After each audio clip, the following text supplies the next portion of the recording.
Olá, seja muito bem-vindo ao Jornal da Record News. Esta edição também está ao vivo no nosso canal do YouTube e no Facebook da Record News. Vamos aos destaques desta terça-feira. Cientistas desenvolvem exame de sangue capaz de detectar precocemente o câncer. O teste consegue identificar 4 tipos da doença. A pesquisa foi publicada numa das mais importantes revistas científicas do mundo. O governo entrega a proposta de reforma tributária ao Congresso Nacional. O Ministério da Economia afirma que essa é apenas a primeira parte. A proposta aborda a unificação dos impostos federais que incidem sobre o consumo. Corrida presidencial dos Estados Unidos ganha mais um concorrente. O rapper Kanye West, de 43 anos, vai concorrer com Donald Trump e Joe Biden. Ursos polares podem desaparecer até 2100. Pesquisadores apontam que o Ártico, habitat natural dos animais, é 2 vezes mais afetado pelo aquecimento global do que qualquer outra região do planeta.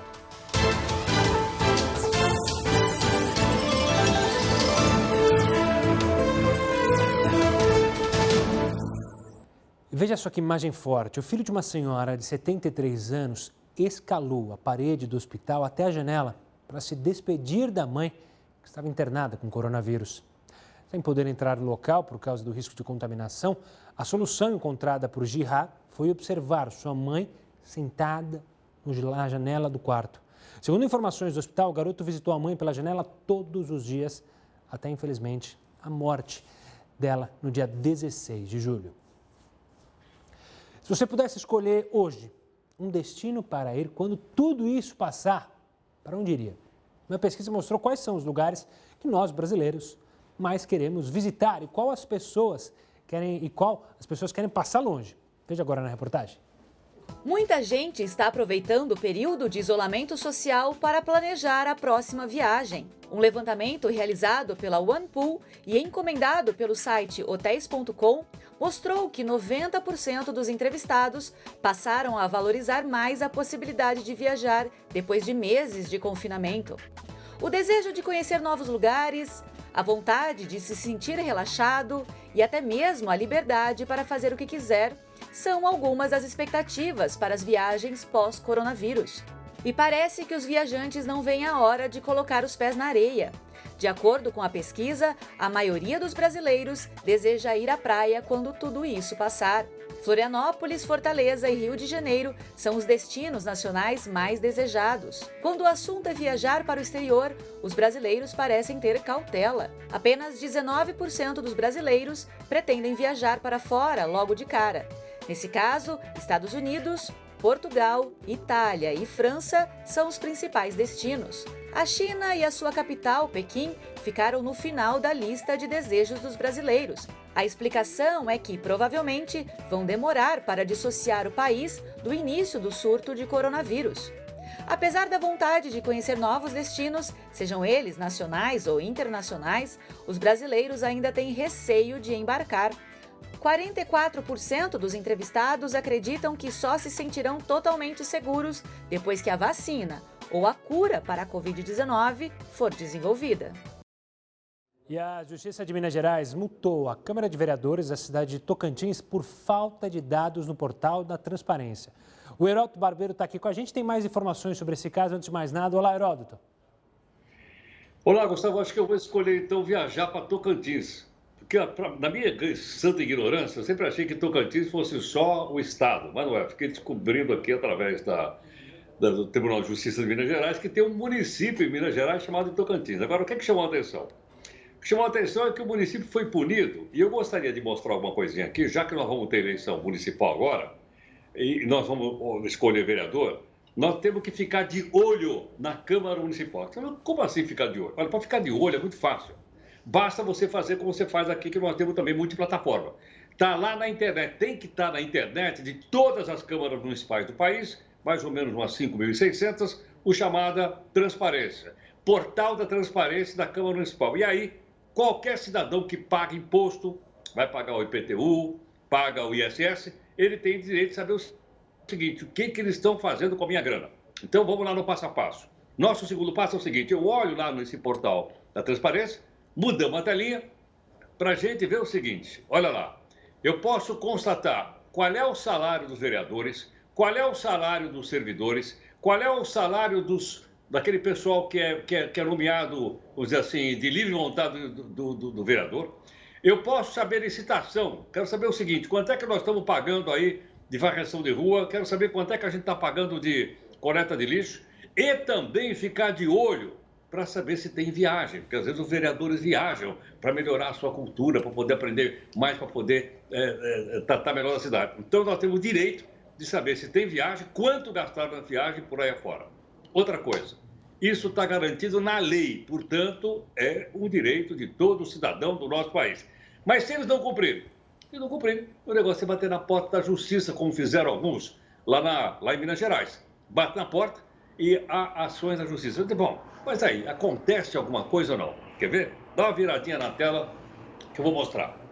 Vai acontecer, se não me mostrar o orçamento, quanto é que o município faturou, quanto gastou, onde gastou, qual foi a despesa que a Câmara teve e a Prefeitura teve, porque a função da Câmara Municipal é fiscalizar o prefeito, e se isso tudo foi pago com imposto, não é? De uma maneira bastante clara, transparente, para que a gente possa saber onde está indo o nosso dinheiro. Conclusão. Se isso não tiver, vai acontecer o que aconteceu em Minas Gerais. A Câmara Municipal recebe uma pena, porque está escrito na lei. E qual é a pena? Qual é o crime? Improbidade administrativa, como escrevi aí. Multa para quem? Multa para o presidente da Câmara e, obviamente, isso vai ser pago pela Câmara Municipal. Então, acho que esse passo a passo faz parte do nosso aprendizado, da nossa educação política, para que a gente possa escolher aí o melhor candidato a vereador na eleição que vem aí no mês de novembro. Só um detalhe, lembrando, Gustavo, a eleição é dia 15. Dia 15. Primeiro turno, né? Dia 15, então dia 15 de novembro nós vamos escolher os valorosos vereadores da Câmara Municipal. Isso, aí para prefeito, no segundo turno, se precisar, dia 29. Heródoto, daqui a pouco você volta aqui conosco no JR News.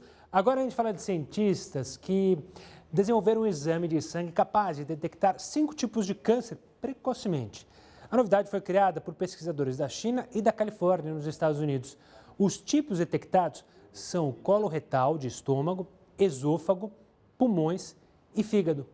O estudo mapeia mais de 2.600 tipos de câncer. Os cientistas conseguiram descobrir a doença em até 4 anos antes que métodos convencionais. Esse tipo de exame pode ajudar e muito no tratamento porque conseguiu identificar a doença anos antes dos sintomas aparecerem. O melhor ainda é que ainda é preciso ter cautela, porque a inovação vai passar por mais testes para confirmar a capacidade. E olha, a Caixa vai liberar no próximo sábado o saque emergencial do FGTS para trabalhadores nascidos em janeiro. A liberação, ainda que bem-vinda, está gerando muitas dúvidas. Por isso a gente chamou um especialista para esclarecê-las aqui no JR News. É daqui a pouquinho, dentro do jornal.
JR News de volta para falar do presidente da UEFA, Alexander Ceferin. Disse que os jogos organizados pela competição seguirão sem público até segunda ordem. O pronunciamento foi feito hoje durante a entrevista ao site oficial da entidade. Alexander disse que é importante se manter otimista e que assim não correrão nenhum risco, ou seja, manter os jogos sem público. A Liga dos Campeões da Europa será retomada em agosto, porém de formato diferente do habitual. Todos os jogos serão disputados em Lisboa, em Portugal, como se fosse uma Copa do Mundo, com apenas um jogo, não mais ida e volta. Agora a gente fala da Anvisa, voltando ao Brasil. A Anvisa autorizou nesta terça-feira testes clínicos de 2 novas vacinas contra o coronavírus. Os detalhes você vê agora na reportagem. Todos os dias surge uma nova esperança para combater a Covid-19. Os possíveis imunizantes estão sendo criados a todo vapor. A fórmula para destruir esse vírus é o grande objetivo mundial. E a corrida contra o tempo já começa a trazer alguns resultados. A Agência Nacional de Vigilância Sanitária autorizou a realização de 2 testes clínicos de 2 vacinas com 2 compostos diferentes. Isso aqui no Brasil. Elas apresentaram resultados promissores já nos estudos iniciais. As 2 vacinas estão sendo desenvolvidas pela farmacêutica norte-americana Pfizer e pela empresa alemã de biotecnologia BioNTech. Elas anunciaram que a vacina é segura e trouxe uma resposta imunológica para todos os pacientes. Os resultados se referem a um teste feito na Alemanha, isso com 60 voluntários saudáveis. Os testes vão contar com a participação de 29 mil voluntários. Desses, 1.000 vão ser do Brasil, distribuídos entre São Paulo e Bahia. Esse é o 3º estudo clínico autorizado pela Anvisa. O primeiro foi o ensaio da vacina criada pela Universidade de Oxford, isso no Reino Unido, e que é considerada pela OMS a mais avançada até o momento. Aqui no Brasil, vão ser avaliados a segurança do produto, a tolerância, eficácia e definição das possíveis doses das vacinas. Os estudos com seres humanos no país são compostos por 3 fases. Sendo assim, os voluntários brasileiros vão participar do último estágio da pesquisa internacional. E a corrida à presidência dos Estados Unidos não terá apenas Donald Trump e Joe Biden como candidatos. O mais novo concorrente é muito conhecido pelos americanos. O Heródoto Barbeiro conta pra gente quem é que entra na disputa, Heródoto.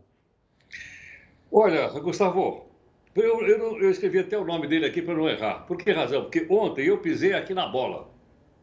Eu disse ontem aqui no jornal que a capital dos Emirados Árabes era o Dubai. E alguém que acompanha o nosso jornal todo dia me mandou a correção e disse, olha, você errou. A capital é Abu Dhabi. Então, eu acabei de aprender direitinho que a capital dos Emirados Árabes é Abu Dhabi e não Dubai, como eu disse ontem. Bom, esse cidadão que está aí é o rapper, que é o Kanye West. Ele é candidato à presidência dos Estados Unidos. Bom, não é a primeira vez que esse cidadão é candidato. Aliás, é a 3ª vez que ele é candidato a presidente dos Estados Unidos.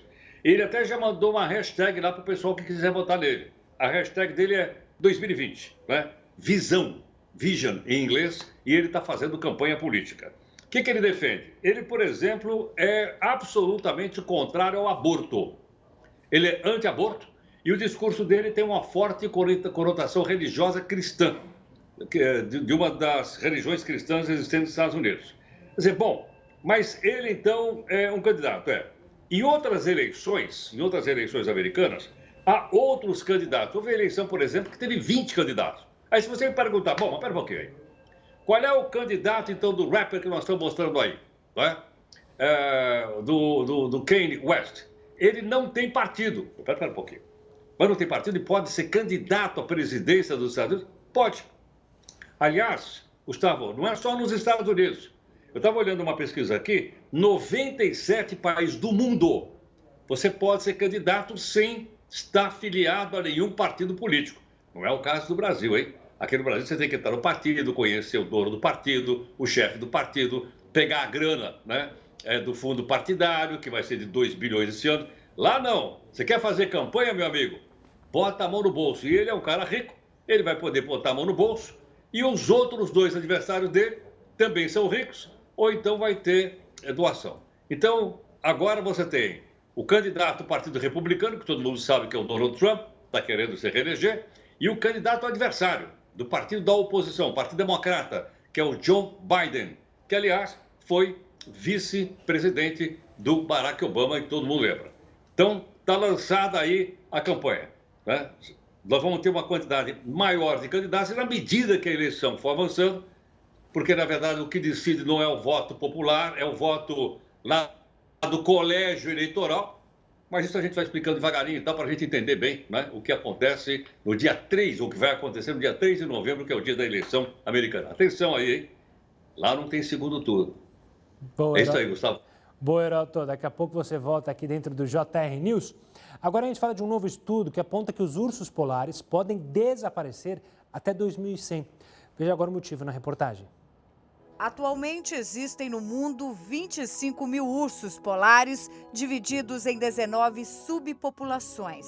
O estudo publicado na revista Nature Climate Change analisou a situação de 13 delas. A conclusão foi que 12 dessas subpopulações serão extintas em até 80 anos se o aquecimento global continuar no ritmo atual. Isso porque o Ártico, habitat natural dos ursos polares, é afetado 2 vezes mais rápido pelo aquecimento global do que qualquer outra região do planeta. Assim, há um derretimento mais rápido das geleiras e uma maior dificuldade para a formação de novas camadas de gelo. Esse cenário diminui a presença de focas na região e, assim, impacta diretamente a alimentação da população de ursos. Esses animais estão acostumados a jejuar por vários meses, mas o que os pesquisadores perceberam é que a dificuldade em encontrar presas está fazendo com que eles enfrentem períodos de jejum cada vez maiores.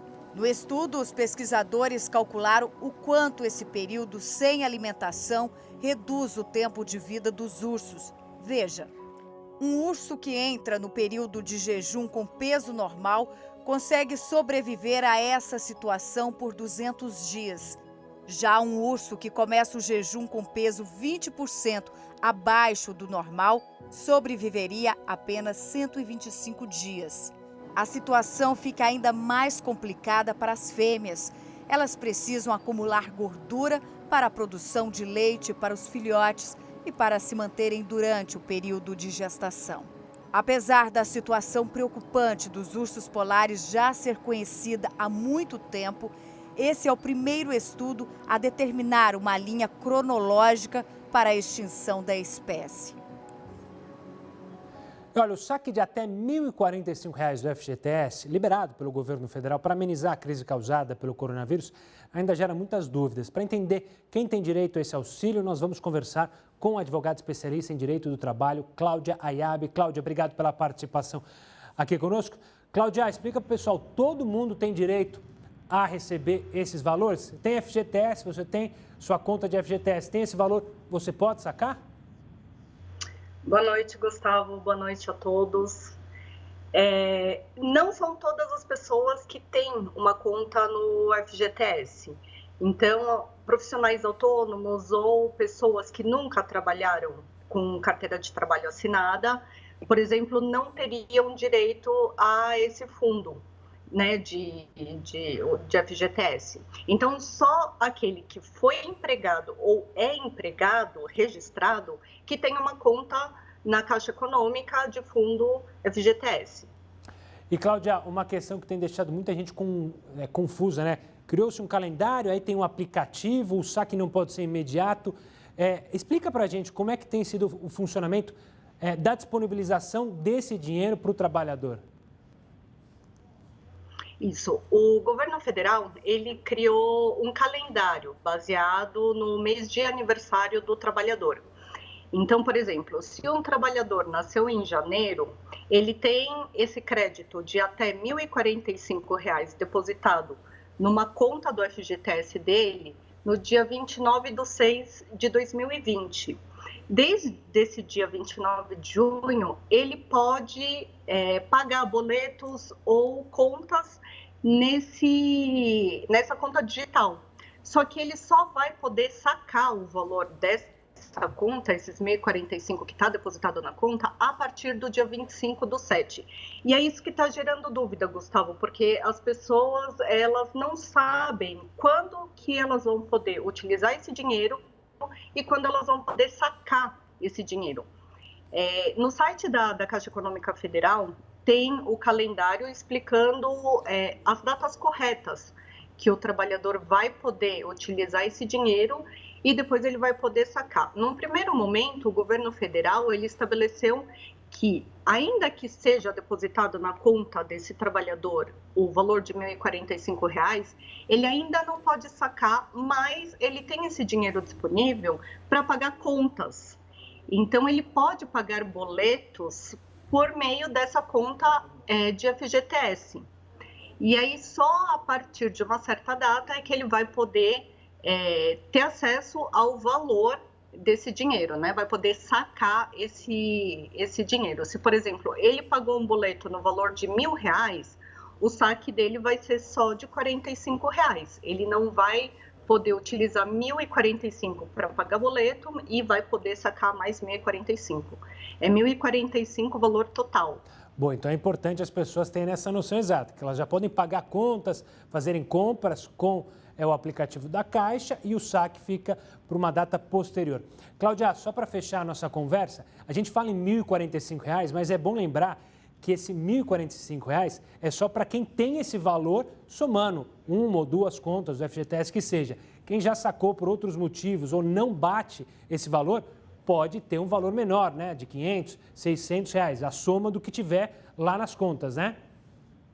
Exatamente, Gustavo. Se por acaso a pessoa começou a trabalhar só agora, só está trabalhando faz um mês, ela não terá, por exemplo, esses R$ 1.045 disponível na conta do FGTS. Então, o governo vai liberar só o que ele tem disponível até o valor de R$ 1.045. Bom lembrar também, então, para as pessoas que têm dois fundos, têm dois empregos em carteira assinada, o FGTS é só R$ 1.045, né? Não pode ter R$ 1.045 das duas contas, né? De cada conta, não. Não, mesmo que o empregado tenha contas inativas, ou seja, aquelas contas de outros empregos anteriores, que ele pediu demissão ou foi demitido por justa causa, que ele não pode mexer, esse valor que está nessa conta inativa, ele também conta junto com a conta ativa do empregado hoje. Então, R$ 1.045 é o valor total. Cláudia, obrigado pelas explicações simples, didáticas, para o pessoal em casa entender e contar com o dinheiro da maneira correta, não achar que tem mais, tem direito a mais ou a menos. Cláudia, obrigado pela participação. Você que acompanha a gente, pegou o finalzinho da entrevista, daqui a pouco ela está lá no YouTube, youtube.com/Record News e também no Facebook e nas nossas redes sociais. Mudando um pouco de assunto, o dono da Amazon, pois é, enquanto a gente está sofrendo com dinheiro, contando, né, ele aumentou a fortuna em 13 bilhões de dólares em um único dia. Pois é, o empresário Jeff Bezos alcançou nesta segunda-feira um patrimônio de, não perca as contas, 189 bilhões de dólares, o equivalente a mais de R$ 1 trilhão. O valor representa o maior crescimento de uma fortuna em um único dia desde 2012. E olha, a OAB de Santo André, aqui no ABC Paulista, diz que vai destituir um membro que apoiou o desembargador que rasgou a multa que recebeu em Santos. Pois é, a presidente da OAB da cidade, Andréa Tartucci, repudiou o apoio do presidente da Comissão de Direito dos Refugiados e Imigrantes, Alberto Carlos Dias, ao desembargador, que você conhece bem, Eduardo Almeida. Eduardo humilhou um guarda municipal depois de receber uma multa por andar sem máscara. Uma nota foi divulgada pelo membro da comissão dizendo que a conduta do magistrado foi retratada indevidamente pela mídia. A presidente da seccional ainda disse que vai encaminhar o caso para o Tribunal de Ética e Disciplina da OAB. Pesquisadores estão buscando uma maneira mais rápida e confiável de detectar o coronavírus e acreditam que o teste feito com a saliva pode ser revolucionário. Restrições como o distanciamento social e o uso de máscaras foram impostas para minimizar o contágio e conter o coronavírus. Mas pesquisadores da Universidade de Southampton, na Inglaterra, afirmam que o que realmente precisamos para combater a doença é uma maneira mais rápida e confiável de detectar os infectados, o que pode acontecer com o teste de saliva. Mais de 10 mil médicos e outros trabalhadores estão participando do experimento. Para fazer o teste, apenas é preciso cuspir em um tubo e enviar a amostra para um laboratório, onde o resultado pode sair muito mais rápido do que os outros exames. Até agora, a melhor maneira encontrada para detectar a Covid-19 envolve coletar uma amostra de mucosa, inserindo um cotonete na garganta e no nariz. o que pode ser um pouco invasivo e desagradável para algumas pessoas. Os laboratórios levam algumas horas para processar a amostra e as pessoas recebem os resultados apenas após 24 horas no mínimo, o que não é um serviço rápido. De acordo com o estudo, as glândulas salivares são o primeiro lugar do corpo que se infecta com o vírus e as pessoas testam positivo em sua saliva bem antes dos dutos respiratórios serem infectados. O novo método leva cerca de 20 minutos para ficar pronto, o que é um progresso significativo. Com essa rapidez, testes frequentes de saliva poderiam ser realizados em escolas, estabelecimentos e áreas de surtos. Os cientistas estão otimistas e acreditam que, se o método der certo, ele significaria um caminho para o fim das máscaras e do isolamento para milhões de idosos e pessoas vulneráveis. E olha, a Agência Nacional de Energia Elétrica proibiu o corte de energia elétrica das famílias de baixa renda até o fim do ano por falta de pagamento. Essa prática já estava acontecendo, por incrível que pareça, mas terminaria neste mês. A prorrogação só vale para as famílias beneficiadas pela tarifa social de energia elétrica, que é uma tarifa bem menor, com subsídios, e a ANEEL ainda aprovou a retomada das leituras presenciais dos medidores para agosto, desde que as autoridades de saúde autorizem. E essa questão deu uma dor de cabeça. Aqui em São Paulo, muita gente reclamou da conta que veio mais alta, né? Você de casa que mandou mensagem aqui no JR News sabe bem do que eu estou falando. Quando a gente fala de esporte, porque o atacante do Flamengo, Gabigol, levou o título de melhor jogador do Campeonato Carioca. Com 8 gols e 8 assistências, ele foi eleito pela Federação de Futebol do Rio de Janeiro o destaque da competição. Além do atacante, o Flamengo teve mais 6 jogadores na seleção do Carioca. Jorge Jesus foi eleito o melhor treinador. Felipe Luiz, o melhor lateral esquerda. Rafinha, o melhor lateral direita. Na zaga, Rodrigo Caio conquistou uma posição. Já no meio-campo, Gerson e Everton Ribeiro dividiram a linha. Lá na frente, Gabigol e Bruno Henrique fecharam como a melhor dupla de ataque do Carioca. Nós já falamos aqui no jornal sobre a importância de reduzir o uso do plástico. Mas então, qual é a saída? O Heródoto vai trazer já algumas dicas bem práticas para você conseguir aplicar no seu dia a dia, na sua casa. Daqui a pouquinho, logo depois do comercial.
JR News de volta para falar de um levantamento feito pelo governo aqui de São Paulo, que mostra que a quarentena impactou os índices de acidentes no trânsito.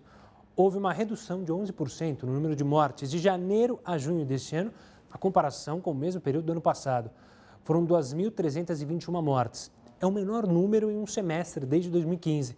De acordo com o estudo, a quarentena também pode ter impactado os acidentes de trânsito envolvendo a população idosa. Durante esse período, houve uma queda de 47% nos óbitos de pessoas com mais de 60 anos. Vamos falar com o Heródoto mais uma vez, porque ambientalistas estão fazendo um novo apelo para o combate do uso do plástico, depois da quantidade de máscaras e luvas que apareceram no mar. O Heródoto vai dar algumas dicas para você aí na sua casa reduzir o consumo do plástico no dia a dia. Dicas práticas, né, Heródoto? Diga lá. Exatamente, esse ponto que você tocou, Gustavo. Nós até mostramos aqui outro dia aquela quantidade de máscaras, luvas e roupas de plástico. A indústria de plástico tá sujando as orelhas, né? Porque eles estão dando risada de orelha a orelha, tanto que eles estão vendendo. Agora, não é só essa. Até recebi aqui um comunicado de uma ONG que mostrou uns dados que a gente precisa prestar atenção. Vamos mostrar o primeiro deles aqui para ver no que a gente pode colaborar. Olha só. No Brasil, são utilizadas 1,5 milhão de sacolinhas plásticas por hora. 1,5 milhão de sacolinhas por hora. Multiplica por 24 horas que tem o dia, a gente tem uma ideia da quantidade de milhões de sacolinhas que nós jogamos no lixo todos os dias. Isso acompanhado da garrafa PET, da Coca-Cola, da Ambev, de outras empresas aí que usam a garrafa PET. Isso é um ponto importante. Outro ponto é o seguinte, onde vai parar isso? Olha, nós jogamos 27 milhões de quilos, vou repetir, 27 milhões de quilos por dia de plástico no oceano. Portanto, hoje, mais do que o petróleo, mais do que o esgoto, o plástico é o principal poluidor dos grandes oceanos mundiais, como a gente acabou, inclusive, de mostrar em alguns animais. Bom, o que fazer nessa situação? Como cidadão, como pessoa que acompanha o meio ambiente. Vou mostrar virando a telinha para a gente ter o seguinte. Por exemplo, sacolinha de pano. Custa nada a gente levar a sacolinha de pano. É que é mais fácil. Você vai na padaria, o cara já te dá a sacola de plástico. Você vai no supermercado, já te dá.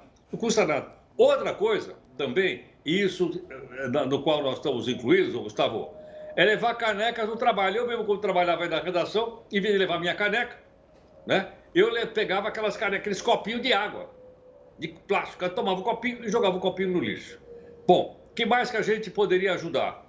Compra a granel. Aí a gente não deixa aquela quantidade de plástico em casa. Embalagem de papel ajuda muito. Sacola de papel, saco de papel, enfim, essas coisas, porque na natureza o papel é mais amigável do que o plástico, ok?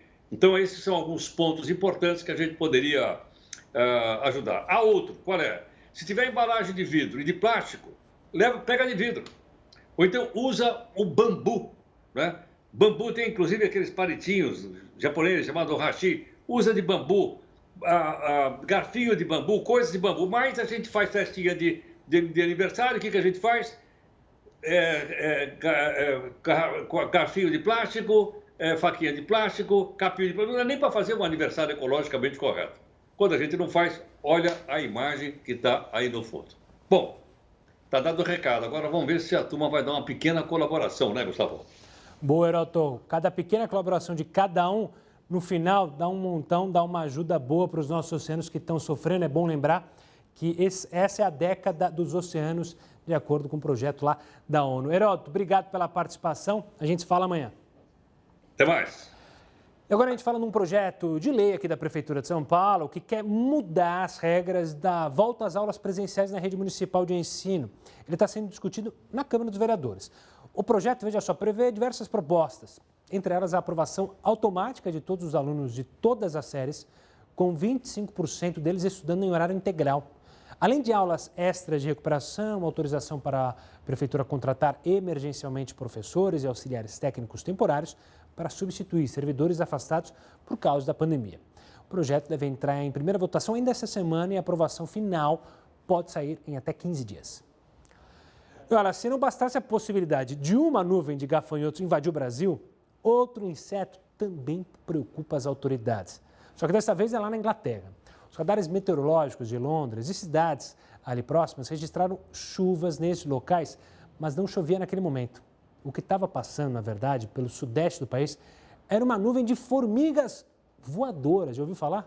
Pois é, pode ser vista nessa imagem azul no mapa aí que você está vendo no radar. O deslocamento dos insetos não é comum, mas também está preocupando as autoridades, assim como na Argentina, no Paraguai e aqui no Brasil. São mais insetos aí, formigas voadoras, flying ants, na tradução literal, formigas voadoras. Tem mais essa agora, além dos gafanhotos, as formigas também preocupam o mundo.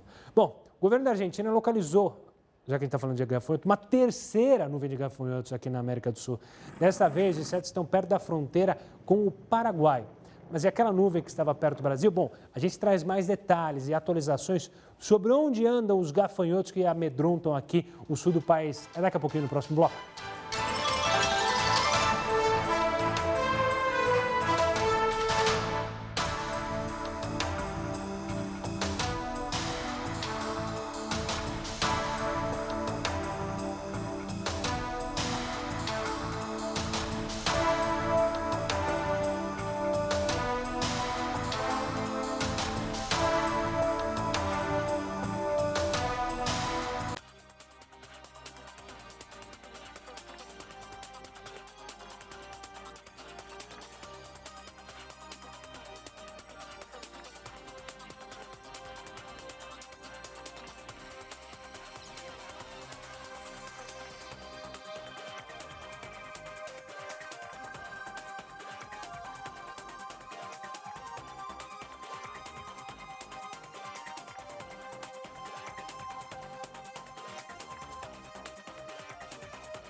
A gente já está de volta e eu quero passar um aviso importante para você que acompanha o Jornal da Record News. O nosso número do WhatsApp mudou.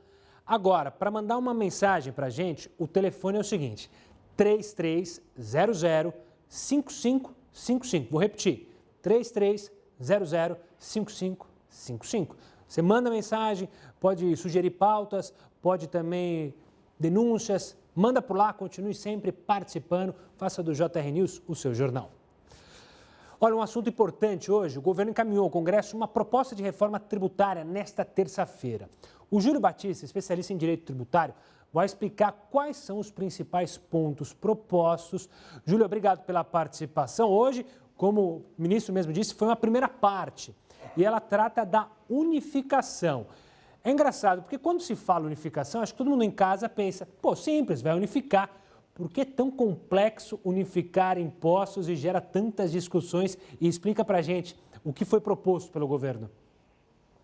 Gustavo, primeiro, boa noite. Tudo bem? Espero que esteja tudo bem com vocês. Tudo ótimo. Na realidade, essa sua pergunta é muito oportuna, principalmente numa data tão memorável como a de hoje, em que os três poderes se reúnem justamente para apresentarem mais uma proposta de reforma tributária para o Brasil, e certamente esta é a reforma e a proposta do governo.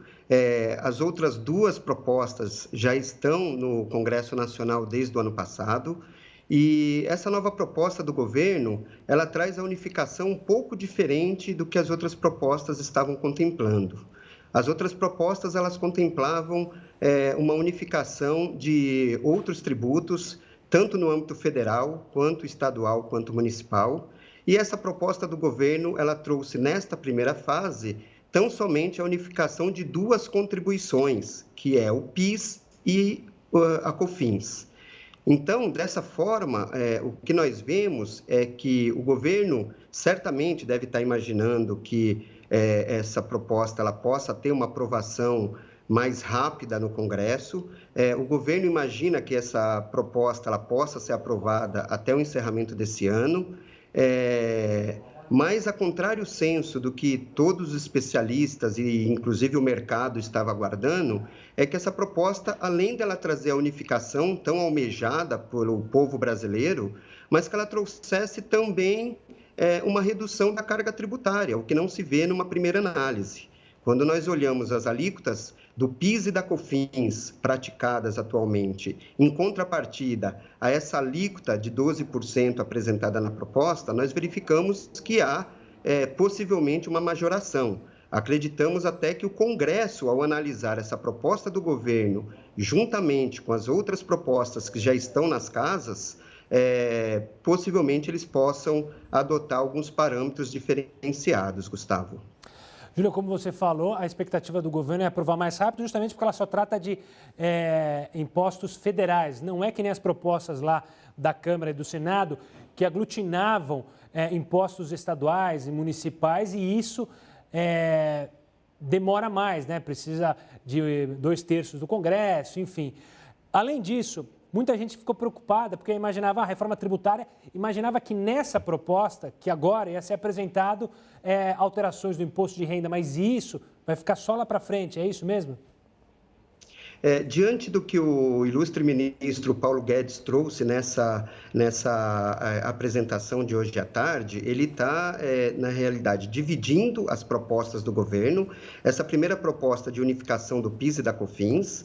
Em agosto, ele pretende apresentar outras propostas que têm por objetivo a majoração da alíquota do imposto de renda da pessoa física, de 27,5% para 35%. Ele imagina trazer novamente o imposto sobre os dividendos, apesar dos dividendos já ser uma parcela de resultado tributado pelas pessoas jurídicas, mas ele imagina que no momento que esse recurso ele é transferido aos seus beneficiários, que também haveria uma tributação. Na realidade, os dividendos, ele teve a sua redução à alíquota zero em 1995, então nós estamos falando de 25 anos que a tributação dos dividendos é alíquota zero.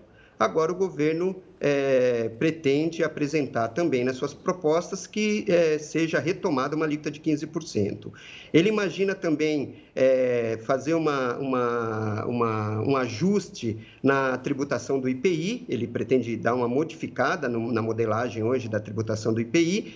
E, por fim, que eu acho que é o item mais discutido atualmente por todos os especialistas e pelo mercado, é justamente ele trazer um imposto sobre transações eletrônicas, né? Um imposto digital, muito comparado com a antiga CPMF, ou seja, nas transações eletrônicas, nos pagamentos eletrônicos, haveria uma tributação também. Esse está sendo o item que mais está sendo discutido e, às vezes, até rechaçado pelo próprio mercado, que, de fato, não esperaria que o governo trouxesse novos impostos.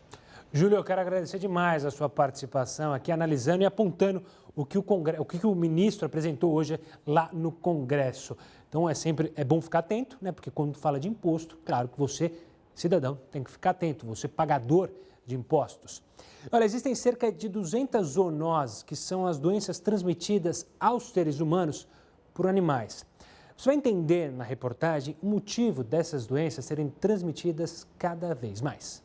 Entre 60% e 70% de todas as doenças infecciosas vieram de animais. Uma delas é o sarampo. Os estudiosos acreditam que a domesticação de animais há milhares de anos tenha dado espaço para a transmissão do vírus da doença para os humanos. Mais de 50 milhões de pessoas morreram no século XIV por causa de uma peste transmitida por pulgas de ratos.